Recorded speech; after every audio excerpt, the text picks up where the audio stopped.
be to God's holy name. கர்த்தருடைய பரிசுத்த நாமத்திற்கு ஸ்தோத்திரம். Shall we read again from 1 Corinthians chapter 10 verses 11 and 12? 1 கொரிந்தியர் 10ஆம் அதிகாரம் 11 12ஆம் வசனங்களை நாம் வாசிப்போம். இவைகளெல்லாம் திருஷ்டாந்தங்களாக அவர்களுக்கு சம்பவித்தது உலகத்தின் முடிவு காலத்திலுள்ள நமக்கு எச்சரிப்புண்டாக்கும்படி எழுதப்பட்டும் இருக்கிறது. இப்படி இருக்க தன்னை நிற்கிறவன் என்று எண்ணுகிறவன் விழாதபடிக்கு எச்சரிக்கையாய் இருக்க கடவன். Let him that thinketh he standeth take heed lest he fall. Shall we also read from 2 Timothy chapter 4 and verse 6? 2 தீமோத்தேயு 4ஆம் அதிகாரம் 6ஆம் வசனத்தையும் கூட வாசிப்போம். ஏனென்றால் நான் இப்பொழுதே பானபலியாக வார்க்கப்பட்டு போகிறேன், நான் தேகத்தை விட்டு பிரியும் காலம் வந்தது. As we have been reading the scriptures and studying the word of God under the title End of Journey, we realize ourselves that all of us are collectively going to reach the end of our journey. நம்முடைய பிரயாணத்தின் முடிவு என்ற தலைப்பின் கீழ் வேத வசனங்களோடு நாம் தியானிக்கிற வண்ணமாக நாம் எல்லோரும் மொத்தமாக நம்முடைய பிரயாணத்தின் முடிவை நோக்கி கடந்து போய் கொண்டிருக்கிறோம். Comparing the end of the journey of the children of Israelites with our journey, we have been studying many lessons from their journey and applying it to our lives. இஸ்ரவேல் ஜனங்களுடைய பிரயாணத்தின் முடிவை நம்முடைய பிரயாணத்தின் முடிவோடு ஒப்பிட்டுக்கொண்டு अनेक பாடங்களை அவருடைய ஜீவியத்திலிருந்து நாம் கற்றுக்கொண்டு வருகிறோம். We heard how war against us is going to increase. நமக்கு விரோதமான யுத்தங்கள் பெருகிக் கொண்டு போகிறது என்று நாம் கண்டோமே. How witchcraft is going to increase against the church. பில்லி சூனியங்கள் சபைக்கு விரோதமாக எழும்ப போகிறது என்று நாம் கண்டோம். How giants are going to rise up against the church of God. ராட்சசர்கள் தேவனுடைய சபைக்கு விரோதமாக எழும்ப போகிறார்கள் என்ற விஷயத்தை நாம் பார்த்தோம். So at this point there are two things that we have to realize and take warning from the episode of the children of Israel as they ended their journeys. இந்த விஷயத்தில் இஸ்ரவேல் ஜனங்கள் தங்களுடைய பிரயாணத்தின் முடிவை எப்படி அடைந்தார்கள் என்ற காரியத்தை குறித்து நாம் எச்சரிப்படைய வேண்டியவர்களாக இருக்கிறோம். The first is the word of warning that we just read in the key verse, let him that thinketh he standeth take heed lest he fall. முதலாவதாக நாம் இந்த தலைப்பு வசனத்தின் கீழ் நாம் வாசிக்கிறது போல இப்படி இருக்க தன்னை நிற்கிறவன் என்று எண்ணுகிறவன் விழாதபடி எச்சரிக்கையாய் இருக்க கடவன் என்று வாசிக்கிறோம். So the previous verse is speaking about the children of Israel's journey and warning us of certain things and saying we have come to the end of the world, so let's be careful, let's take heed lest we fall. அதற்கு முன்பாக இருக்கிற வசனங்களில் இஸ்ரவேல் ஜனங்களுடைய பிரயாணத்தை குறித்து அந்த உலகத்தின் முடிவை குறித்து நாம் பார்க்கிறோம். இப்படி இருக்க நாம் விழாதபடி எச்சரிக்கையாய் இருக்க வேண்டும் என்று வேத வசனம் நமக்கு எச்சரிக்கையை கொடுக்கிறது. One man of God a few years ago had a series of dreams and visions which he wrote down in a book. ஒரு தேவனுடைய மனிதன் தொடர்ச்சியாக சில தரிசனங்களையும் சொப்பனங்களையும் கண்டு அதை ஒரு புத்தக வடிவில் எழுதி இருக்கிறார். He saw warfare taking place between the forces of evil and the church of God. பொல்லாதவனுடைய சேனைகளுக்கும் தேவனுடைய சபைக்கும் விரோதமாக ஒரு யுத்தம் நடக்கிறதை அவர் கண்டார். And one part of his vision he saw he was climbing up a steep mountain where the steps where he had to climb up had only enough place so he could place his toes on them. அங்கு அவர் இந்த சொப்பனத்தில் பார்த்தபோது ஒரு செங்குத்தான மலையில் ஏறிக்கொண்டிருந்தார்.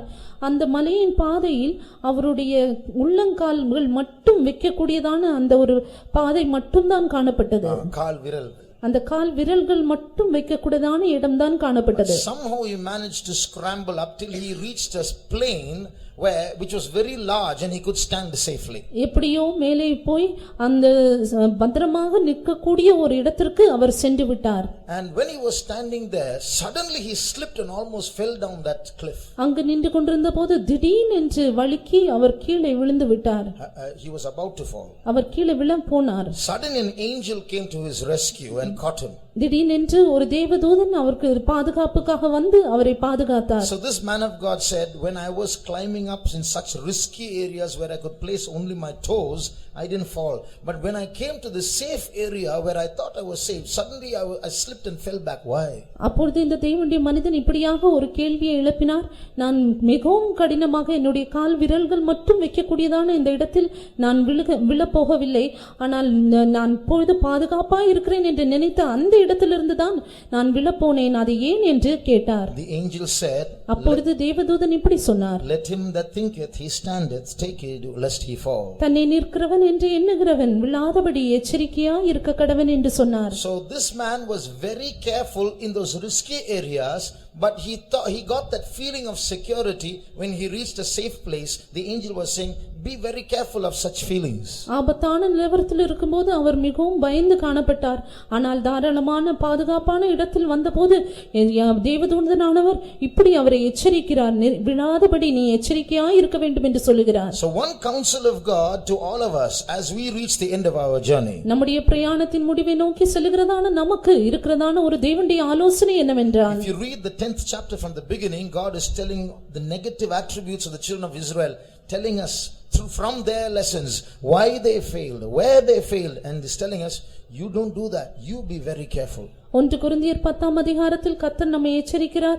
இஸ்ரவேல் ஜனங்களுடைய பலவிதமான தோல்விகள், அவர்கள் விழுந்து போனதான காரியங்களை குறித்து சொல்லிவிட்டு, நீ இப்படிப்பட்டதான காரியத்தை செய்யாமல் எச்சரிக்கையாய் இருக்க வேண்டும் என்று கூறுகிறார். See, we have to be very careful about these spirits that we are going to encounter towards the end of our journey. நம்முடைய பிரயாணத்தின் முடிவில் நான் சந்திக்க வேண்டியிருக்கிறதான அந்த ஆவிகளுக்கு விரோதமான காரியத்தில் மிகவும் ஜாக்கிரதையாய் இருக்க வேண்டும். The spirits that we are going to encounter are not just powerful, they are also very cunning. நாம் சந்திக்கிறதான அந்த ஆவிகள், பொல்லாத ஆவிகள் பலமுள்ளவைகள் மட்டுமல்ல, அவைகள் மிகவும் தந்திரமாய் கிரியை செய்யக்கூடியவைகள். So we have to be very careful. அதனால் நாம் மிகவும் ஜாக்கிரதையாய் இருக்க வேண்டும். That's why the Bible says, be vigilant, be sober, because the devil knows how to attack you. He's coming around looking for a chance to devour you.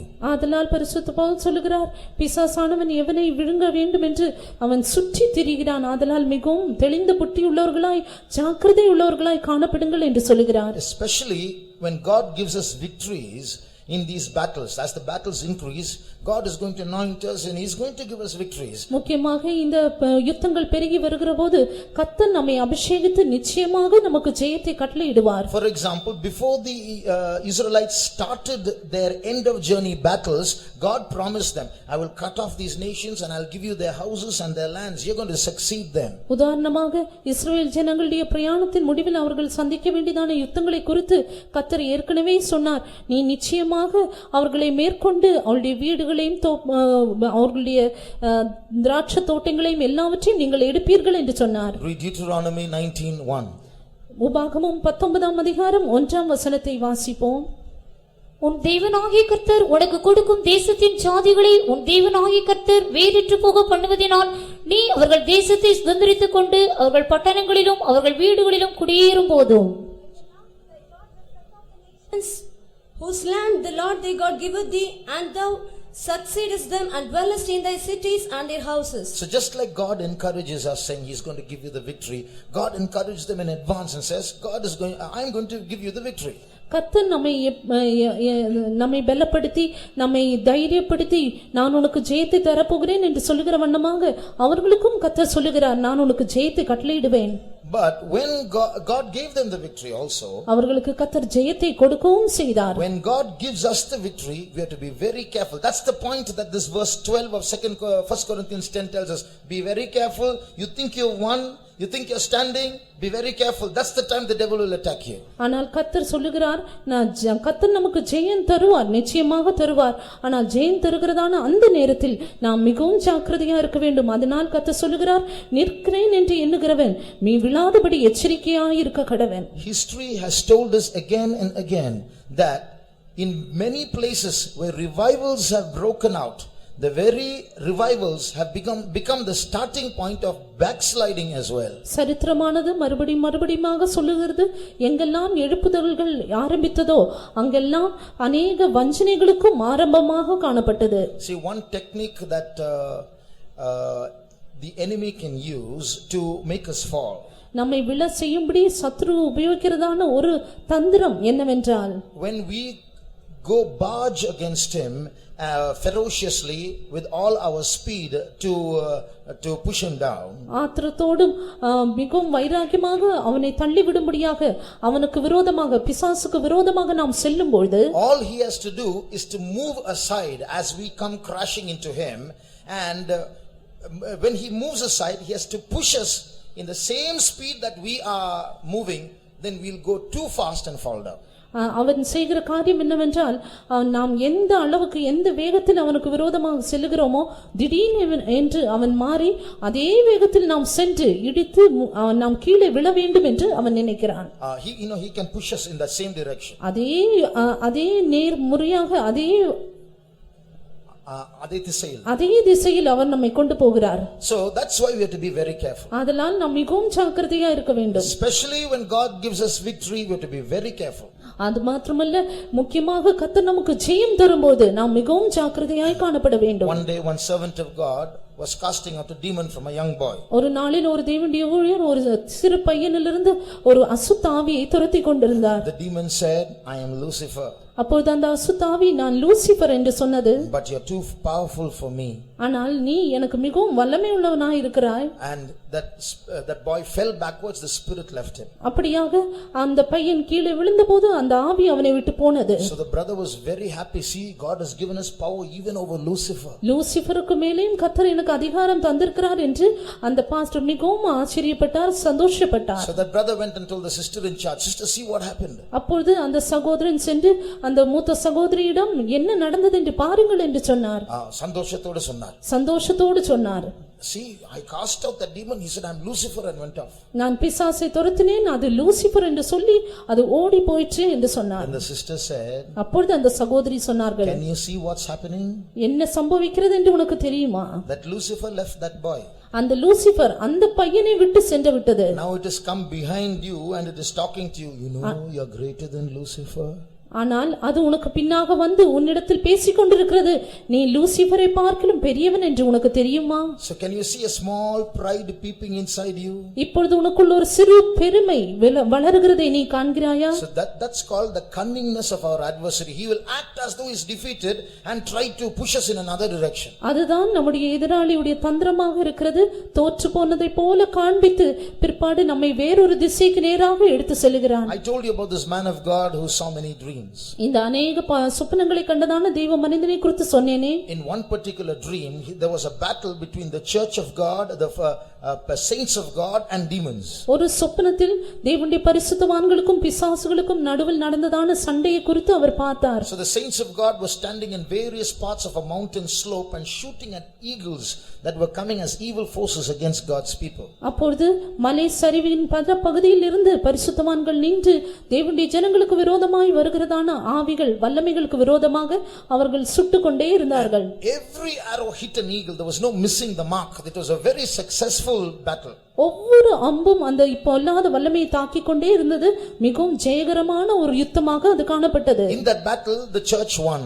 அந்த யுத்தத்தில் சபை வென்றது. The person who was seeing the dream, he is also part of that army. அந்த சொப்பனத்தை கண்டதான அந்த தேவ மனிதனும் அந்த படையை சேர்ந்தவர். When the war was over, அந்த யுத்தம் நின்றபோது he saw that his own garments were flashing with brilliance, with glory. அவனுடைய சொந்த வஸ்திரங்கள் மிகவும் அழகாக பிரகாசித்து ஜொலித்துக் கொண்டிருந்ததை கண்டார். His sword was glittering. அவருடைய வாளானது அதுவும் பிரகாசித்துக் கொண்டிருந்தது. He was very happy. The victory gave him glory. ஆம், இந்த ஜெயம் எனக்கு இந்த மகிமையை தந்தது என்று சொல்லி மிகவும் சந்தோஷப்பட்டார். Suddenly an angel came next to him. திடீரென்று ஒரு தேவதூதன் அங்கு தோன்றினார். And said, see, look at that valley below. Can you see anything there? அந்த கீழே இருக்கிறதான அந்த பள்ளத்தாக்கில் நீ ஏதாவது காண்கிறாயா என்று கேட்டார். So in the dream he strained his eyes and tried to look into the darkness to see if there was anything there. He said, no, I can't see anything. அந்த சொப்பனத்தில் மிகவும் கஷ்டப்பட்டு அந்த பள்ளத்தாக்குக்குள் ஏதாவது இருக்கிறதா என்று மிகவும் கடினமாக பார்த்தார். Then the angel said, look again. அப்பொழுது அந்த தேவதூதன் மறுபடியும் பார் என்று சொன்னார். So he looked again. மறுபடியும் பார்த்தார். Can you see anything? நீ ஏதாவது பார்க்கிறாயா? Then this man said, see, the glow that is in my uniform and in my sword, the light that is around me is not allowing me to see clearly. அப்பொழுது அவர் சொன்னார், என்னுடைய வஸ்திரத்திலும் என்னுடைய வாளிலும் இருக்கிறதான அந்த மகிமை, அந்த ஜொலிப்பானது அந்த பிரகாசிக்கிறபடினால் என்னால் ஒன்றும் காண முடியவில்லை என்று சொன்னார். Then the angel said, wait, I'll come, and went away. அப்பொழுது தேவதூதன் சொன்னார், நில்லு, நான் வரேன் என்று சொல்லி போய்விட்டார். Came back with a dress. மறுபடியும் ஒரு வஸ்திரத்தோடு வந்தார். That dress was made of very, very rugged material like sackcloth. அந்த வஸ்திரமானது அழுக்கான கந்தை வஸ்திரங்களை போல் காணப்பட்டது. Like sackcloth, சாக்கு துணியை போல. சாக்கு துணியை போல காணப்பட்டது. And the angel said, wear this. இதை நீ அணிந்து கொள் என்று சொன்னார். This man said, this, I have to wear this. It doesn't, what is this? அப்பொழுது இந்த தேவ மனிதன் நான் இதை அணிந்து கொள்ள வேண்டுமா என்று சொன்னார். Because if you wear it, it's very ugly to wear it. ஏனென்றால் இதை அணிந்து கொண்டால் மிகவும் அசிங்கமாக இருக்கும். The angel said, wear it. அப்பொழுது தேவதூதன் நிச்சயமாக நீ அணிந்து கொள்ள வேண்டும் என்று சொன்னார். Very unwillingly he wore it. மனப்பூர்வமே இல்லாத அளவுக்கு அவர் அந்த வஸ்திரத்தை அணிந்தார். When he put that garment that was made of sackcloth material, அந்த சாக்கு துணியினால் செய்யப்பட்டதான அந்த வஸ்திரத்தை அவர் அணிந்தபோது all his glory went off it. அவனுடைய மகிமை எல்லாம் போய்விட்டது. He became ordinary again. அப்பொழுது சாதாரண மனிதனை போல் ஆனார். Then the angel said, now look. அப்பொழுது தேவதூதன் இப்பொழுது நீ அந்த பள்ளத்தாக்குக்குள் பார் என்று சொன்னார். Then the man strained his eyes and looked into the dark valley below. அப்பொழுது கீழே இருக்கிறதான அந்த இருண்ட பள்ளத்தாக்குக்கு நேராக இவர் பார்த்தார். He got the shock of his life. அவருடைய ஜீவியத்தில் ஒரு அதிர்ச்சியூட்டும் காரியம் காணப்பட்டது. You look at that, he said. அவர் அங்கு பார் என்று சொன்னார். What do you see? என்ன பார்க்கிறாய்? I see a huge host of demons there in the darkness waiting. அந்த இருளில் அநேக பொல்லாத ஆவிகளின் சேனை காணப்படுகிறது என்று சொன்னார். What are those evil spirits? அந்த பொல்லாத ஆவிகள் எவை என்று சொன்னார். The angel said they are the spirits of pride. அதற்கு தேவதூதன் அது பெருமையின் ஆவி என்று சொன்னார். They wait for the Christians to attack them after they win battles. அவர்கள் யுத்தத்தை வென்ற பின் கிறிஸ்தவர்களை தாக்கும்படியாக இந்த ஆவிகள் நின்று கொண்டிருக்கின்றன என்று சொன்னார். And this man who was seeing the dream, he saw many Christians not noticing that hidden army of demons and passing by them after making their victories. இந்த சொப்பனத்தை கண்டு கொண்டிருந்ததான தேவ மனிதன் அநேக கிறிஸ்தவர்கள் தங்களுடைய ஜெயத்திற்கு பின்பாக இந்த பொல்லாத ஆவிகளின் சேனைகளை பார்க்காதபடி அந்த பள்ளத்தாக்கு வழியாக கடந்து சென்றனர். After crossing them, அந்த கடந்து சென்ற பிற்பாடு these demons would come out of the darkness from behind and shoot arrows at the back. இந்த பிசாசுகள் இந்த பள்ளத்தாக்கிலிருந்து ஏறி வந்து அவர்களுக்கு பின்பாக அந்த அம்பை ஏய்கிறார்கள். And these Christians who had just won the battle would fall down face down. இப்பொழுது ஜெயம் கிடைத்ததான அந்த கிறிஸ்தவர்கள் திடீரென்று இந்த அம்பினால் அவர்கள் தாக்கப்பட்டு கீழே விழுந்து போகிறார்கள். After they fall face down, அவர்கள் கீழே விழுந்த பிற்பாடு you know what they say, those Christians who fell down? அந்த விழுந்ததான கிறிஸ்தவர்கள் என்ன சொல்லுகிறார்கள்? I have not fallen, nothing has happened to me, I am all right. நான் விழவில்லை, எனக்கு ஒன்றும் சம்பவிக்கவில்லை என்று சொல்லுகிறார்கள். The blindness of pride. அதுதான் பெருமையின் குருட்டாட்டம். And after some time, well, Christians are falling face down with arrows sticking in their backs. அதற்கு பிற்பாடு கிறிஸ்தவர்களுக்கு பின்பாக கிறிஸ்தவர்கள் ஜெயித்த கிறிஸ்தவர்கள் அங்கு விழுந்து கொண்டே இருந்தார்கள். And every time one Christian comes and falls, ஒவ்வொரு முறையும் அந்த கிறிஸ்தவர்கள் வந்து விழும்போது this man who has already fallen, he look at the new person who's coming and falling and say, I knew that time itself he'll come and fall, I knew. ஏற்கனவே விழுந்ததான அந்த கிறிஸ்தவன் இப்பொழுது விழுகிறதானவனை பார்த்து நான் நீ இங்கு வருவாய் என்று எனக்கு நன்றாக தெரியும் என்று சொன்னார். Pride can look at the faults of others but will not find its own faults. பெருமை மற்றவர்களுடைய குற்றத்தை கண்டுபிடிக்கும், ஆனால் தன்னுடைய குற்றத்தை அது கண்டுபிடிக்காது. That's why let him that thinketh he standeth be very careful lest he fall. அதனால் நிற்கிறேன் என்று எண்ணுகிறவன் விழாதபடி எச்சரிக்கையாய் இருக்க கடவன். So when this man of God was seeing all these things, இந்த தேவனுடைய மனிதன் இதையெல்லாம் கண்ட பின்பு he asked the angel, இந்த தேவதூதனை நோக்கி கேட்டார், I'm so grateful you helped me to see this. இந்த காட்சியை காண நீர் உதவி செய்ததுக்காக மிகவும் நன்றியாய் இருக்கிறேன். All right, what is this garment that you gave me? What is this called? நீர் எனக்கு கொடுத்ததான இந்த வஸ்திரத்தின் பெயர் என்ன? He said, this garment is called humility. இதுதான் தாழ்மை என்று சொன்னார். You put this on, all your glory will go, but you can see very clearly. நீ இதை தரித்துக் கொள்ளும்போது உன்னுடைய மகிமை எல்லாம் போய்விடும், ஆனால் இதை எல்லாவற்றையும் சரியாக காண்பாய். Then suddenly this man who did not like that garment till then suddenly started liking it. திடீரென்று இந்த வஸ்திரமே எனக்கு பிடிக்காது என்று சொன்னவன் அந்த வஸ்திரத்தை மிகவும் நேசிக்க ஆரம்பித்தார். He started going down the mountain. அப்படியாக இந்த மலையின் கீழாக இறங்கி சென்று கொண்டிருந்தார். As he was going down the mountain, he saw many wounded Christians all over, and angels were ministering to them and cleaning their wounds and so on. கீழே இறங்கி சென்றபோது அடிபட்டதான கிறிஸ்தவர்களையும் அவருடைய புண்களை எல்லாம் சரிப்படுத்துகிறதான தேவதூதர்களையும் கண்டார்கள். So when this man was walking with this sackcloth garment, அப்பொழுது இந்த சாக்கு துணியை அணிந்ததான இந்த தேவனுடைய மனிதன் அப்படியாக நடந்து போய் கொண்டிருக்கும் பொழுது one angel who was dressing the wound of a Christian saw this man and started kind of bowing towards him. ஒரு விழுந்து போனதான அந்த கிறிஸ்தவனுக்கு உதவி செய்ததான அந்த தேவதூதன் இவனை நோக்கி பணிவதை இவர் பார்த்தார். So he got amazed. Why is this angel bowing towards me? ஏன் இந்த தேவதூதன் எனக்கு முன்பாக பணிகிறார் என்று இவர் நினைத்தார். So he kept walking. Another angel started doing that. இப்படியாக நடந்து கொண்டிருந்த போது மற்றொரு தேவதூதன் இப்படியே செய்தார். So he asked the angel, why are you all doing this? Why are you all bowing towards me? ஏன் எனக்கு முன்பாக நீ பணிந்து கொண்டே இருக்கிறாய் என்று ஒரு தூதனை நோக்கி கேட்டார். Then the angel said, it's your dress. அப்பொழுது அந்த தேவதூதன் இது உன்னுடைய வஸ்திரத்தின் காரணமாக என்று சொன்னார். This man got astonished. This dress, you're doing this because of this dress. இந்த வஸ்திரத்துக்கா நீ இப்படி செய்கிறாய் என்று இந்த மனிதன் ஆச்சரியப்பட்டு கேட்டார். Yes, because of this dress. ஆம், இந்த வஸ்திரத்திற்காக தான் நாங்கள் இதை செய்கிறோம். Why? ஏன்? The angel said, he who wears this dress is the greatest in the kingdom of God. இந்த வஸ்திரத்தை அணிகிறவன் தேவனுடைய ராஜ்யத்தில் மிகப்பெரியவன் என்று தேவதூதன் சொன்னார். Does not the Bible say, he who humbleth himself, he shall be greatest in the kingdom of God? தேவனுடைய வசனம் இப்படியாக சொல்லுகிறது அல்லவா, தன்னையே தாழ்த்துகிறவன் தேவனுடைய ராஜ்யத்தில் மிகவும் பெரியவனாய் இருப்பான் என்று.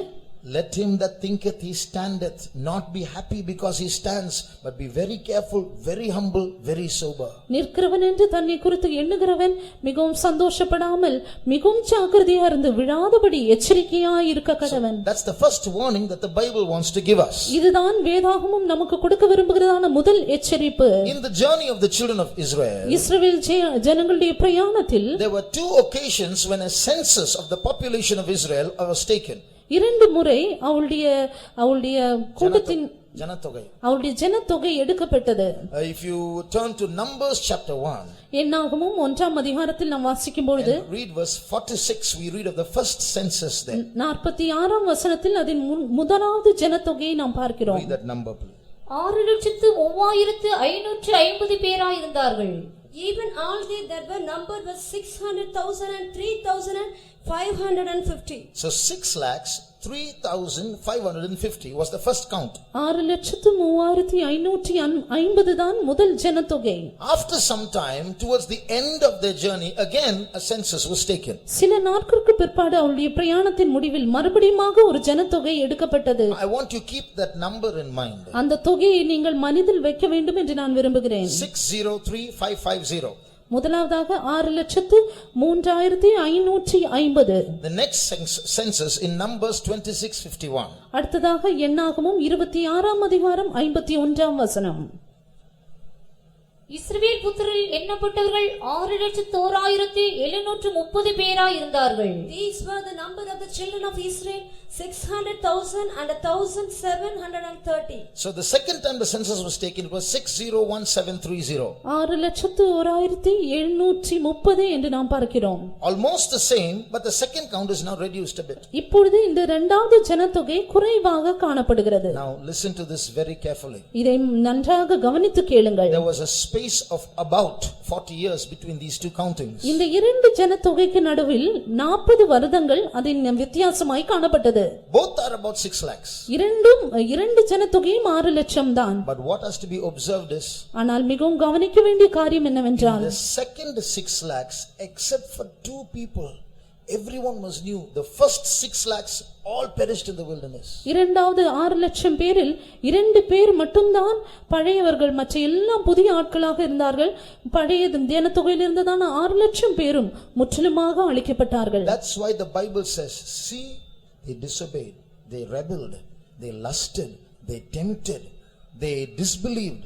You don't do that. They perished in the wilderness. Don't let that happen in the New Testament. ஆதலால் வேதவசனம் சொல்லுகிறது, அவர்கள் கீழ்ப்படியாமையா காணப்பட்டார்கள், முரட்டாட்டம் உள்ளவர்களாய் காணப்பட்டார்கள், இச்சை உள்ளவர்களாய் காணப்பட்டார்கள், அவிசுவாசம் உள்ளவர்களாய் காணப்பட்டார்கள், விக்கிரக ஆராதனைக்காரர்களாய் காணப்பட்டார்கள். நீ அப்படி இருக்கக்கூடாது என்று சொல்லி இருக்கிறது. One person said, ஒரு நபர் கூறினார், we learn from history that we do not learn from history. வேதாகம சரித்திரத்திலிருந்து நாம் படிக்கும்போது சரித்திரத்தில் படிக்காதவைகளை நாம் காண்கிறோம் என்று சொன்னார். அதாவது சரித்திரத்திலிருந்து நாம் கற்றுக்கொள்வதில்லை என்று சரித்திரத்திலிருந்து கற்றுக்கொள்கிறோம். That means what the previous generation does and did, the mistakes they did,